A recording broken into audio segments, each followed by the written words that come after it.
Hello, true duelists. My name is Craig Fee, and as always, welcome to the Yu-Gi-Oh! Update. Yes, welcome to the most consistently inconsistent show on my channel. Let's start as we always do with a look at the metagame. And would you look at that? It hasn't changed. There are no new sets shaking it up, and there hasn't been a ban list. So, Kashtira remains the top performing deck, and it seems Branded and Labyrinth strategies have fallen off somewhat. Not that they've gotten worse, I'm just guessing people are expecting them and are siding for them specifically. And to be clear, both Branded and Labyrinth remain good decks in the format, but at the 250th YCSs showing us they aren't near the 20% and 10% of tops they had at the beginning of the format. I guess in a format where it's tough to be able to side for every considerable possible deck being one of the known threats and almost certainly being sided for, if not just, maining the Ash Blossom that Branded hates so much, makes it tougher for them to win. Especially when Branded's best board isn't as unfair as, say, Kashtira's is, to misuse the term unfair a little bit.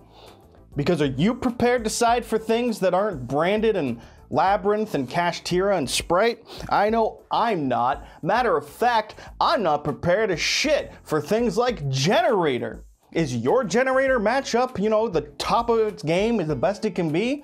I'm guessing it isn't, and a Generator deck managed to make its way to top 8 at a regional this past week in Rio de Janeiro.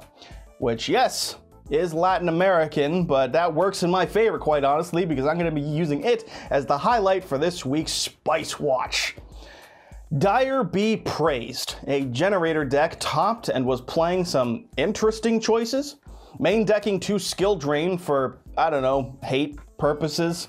And also, the single main decked copy of Evenly Matched. This was accompanied with a double copy of Thrust to search it out, meaning you're kind of playing 3 Evenly Matched with the downside of only running the 1, or lack of a downside, since you only have a 1 in 3 chance of opening specifically evenly, but a 3 in 40 chance of opening a way to get to it. God, Thrust, what a card. Or you could search Triple Tack, or whatever it is you like. Plus, their new rank 9 is straight nutter butter. That thing has a quick effect to make the opponent's board into Xyz materials for the big snack. That's solid removal, if I do say so myself. All on top of playing a deck only 12 people have even remotely read the cards for. They probably don't know what to stop or what's good. To my knowledge, it's the field spell. But if they aren't aware of that, then they won't be harring a good time. Get it? Har does not work for half. That was terrible. Wow, what? That was unbearably forced. Almost like forcing Generator into... kudos to the pilot and any Generator enthusiasts, because this truly is a format. In terms of the upcoming YCSs, there's still the moved date for YCS Philadelphia to take place on the weekend of May 27th and 28th, but Konami has also announced 2 first ever YCSs to take place this year, if I'm not mistaken. Or they've kind of announced it. There's been no official post from them on their social medias from what I've been able to find, but YCS Chile has been put on the upcoming events on the official Konami website for the weekend of May 20th and 21st, making it the next YCS to come after our most recent 250th YCSs, and most hype personally for me is the announcement of YCS Vancouver on the weekend of September 9th and 10th. Let me tell you, when it comes to Vancouver, I know exactly 2 things. 1, fuck, that's expensive. And 2, damn, that's pretty. Is that a chance to go to LaRouche City? Yes, please. Real ones get that reference. Shoutouts to deoxyribonucleic acids. Alright, that's enough schizo rambling. Those are the upcoming YCSs announced as of yet. But what about the upcoming chances for you to spend money on trading cards? Great news for fans of owning more copies of Dark Magician. The 25th anniversary tins that were announced last week have had the design of the tins revealed. This design here showcases the anime protagonists and a number of cards they used, and also Salamangreat Blaze Dragon. The fuck is that doing there? What? Okay, I had to Google that card. I had no clue what that was, and upon learning about it, I'm only more confused. Here's something else about the tins, however. They'll be coming with one of 16 promo quarter century secret rares, with 8 of them being seen on the box here. This means that you can expect Firewall Dragon, Blaze Dragon for the Salamangreat enthusiasts, Elemental Hero Neos, Cyber Dragon, Rainbow Dragon, Exodia's Head, and of course, Dark Magician and Red Eyes. This will, of course, be the second quarter century secret rares for both Dark Magician and Red Eyes, but if that's the art they're using on the box that is the same as the Red Eyes art will be that you pull, that means it is identical to the quarter century secret rare Red Eyes being available and produced for the Legendary Collection's 25th anniversary. Just what we've been waiting for. Didn't the OCG get like a set of 50 some odd cards that were like used throughout the years in like the game at large? So like Dark Arm Dragon and stuff.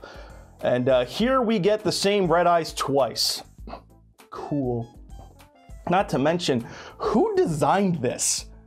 Who okayed that? If you want this product to sell, you have to make them look appealing. Why not try something that works better? I've seen mock-ups from other people that look a little better than this weird-ass Yu-Gi-Oh card art background, but like slapped anime pictures on top. I mean, shit, this would work.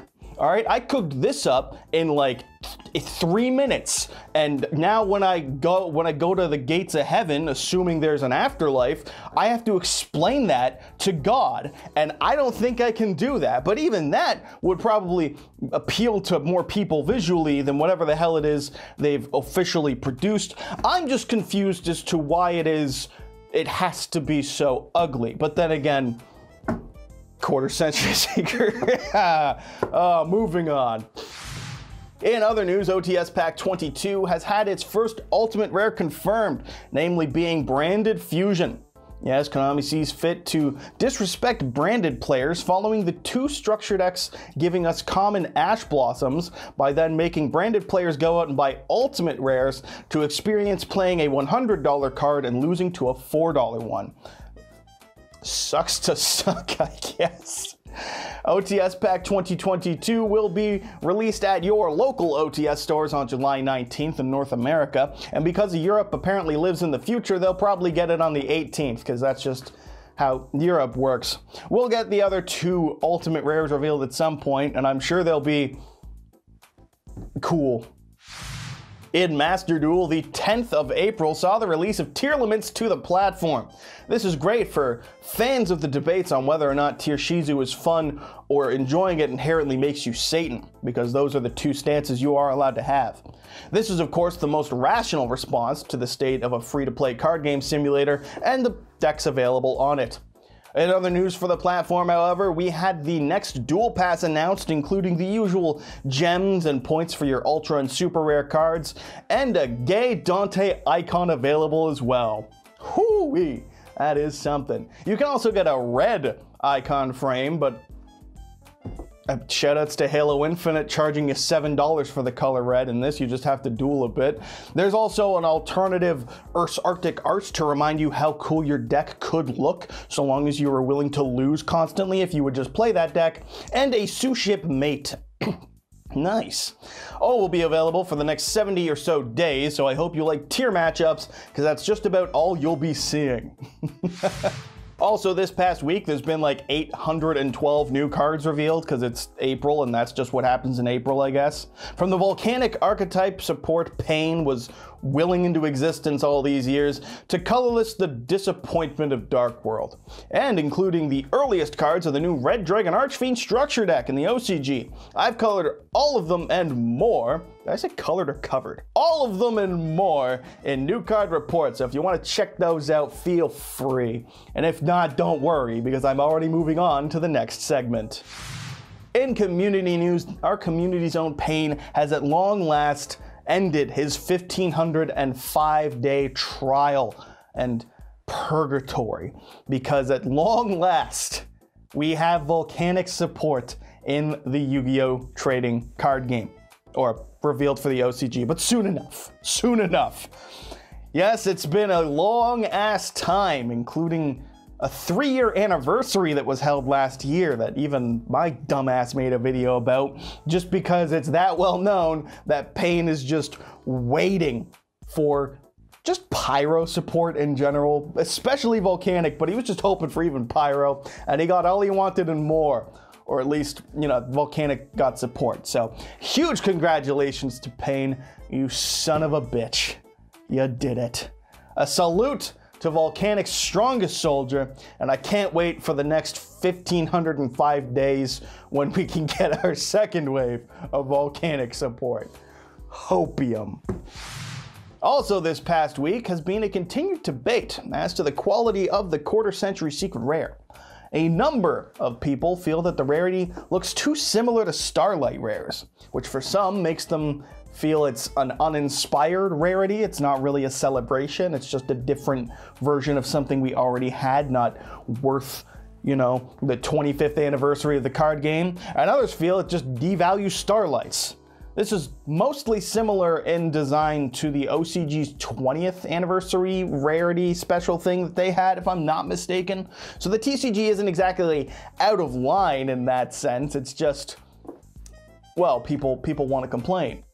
Being fully honest, for my opinion, they remind me a lot of those platinum secret rares from the 2014 Megatins, which were fugly as all hell, in my opinion. Very glad they did not make it past the 1 year. They are nearly as bad as those things.